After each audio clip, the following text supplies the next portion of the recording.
আমি এখন টমেটো দিয়ে রান্না করব, পাবদা মাছ বেগুন দিয়ে সাথে ভুনা করব।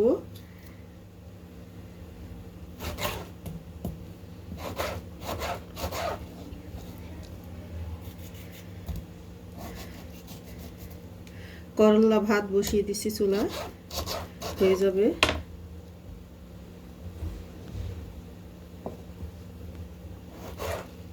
এই সেটটি একটু পোকা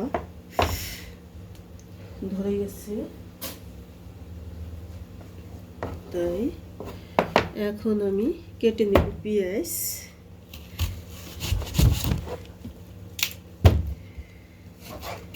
পেঁয়াজগুলো অনেক শক্ত, অনেক, মানে এই দেশি পেঁয়াজ এতটাই শক্ত আর ঝাল, মনে হয় যে চোখ দিয়ে এত পানি পড়ে।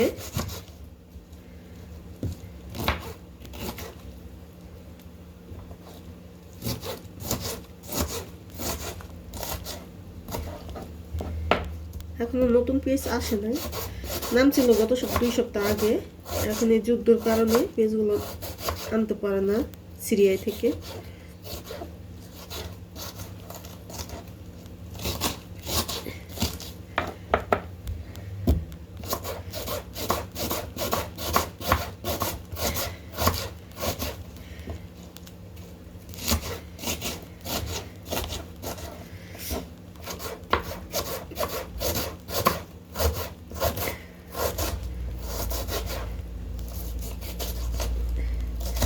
ডিউটি থেকে আসার পরে রান্নাঘরে একটা চিন্তা হয়ে যায় যে কখন রান্না শেষ দেব, কখন একটু রেস্ট নেব।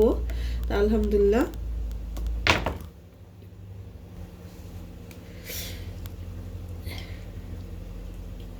এগুলো কেটে রেখে দিলাম।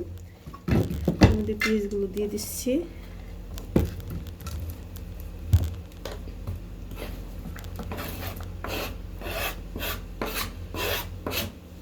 আপনারা চাইলে আমার মতন এভাবে বেগুন দিয়ে পাবদা মাছ ভুনা করে খেয়ে দেখতে পারেন।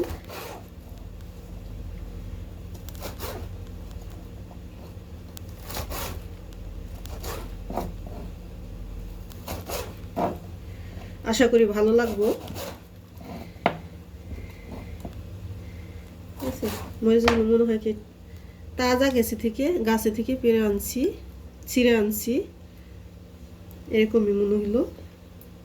আলহামদুলিল্লাহ খুবই ভালো রয়েছে। এখন আমি কেটে নেব বেগুন।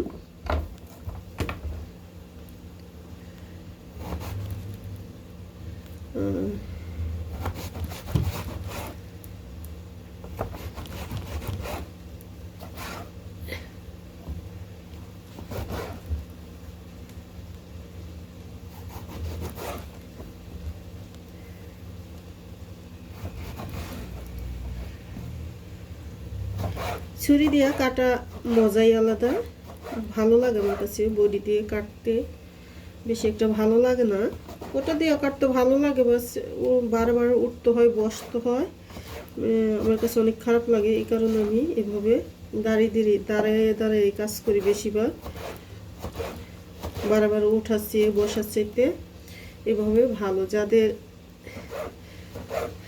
আর বেশি মোটা হওয়া ভালো না, কি কারণে বেশি মোটা হলে খাওয়া দাওয়া চলাফেরা সব কাজই খারাপ লাগে।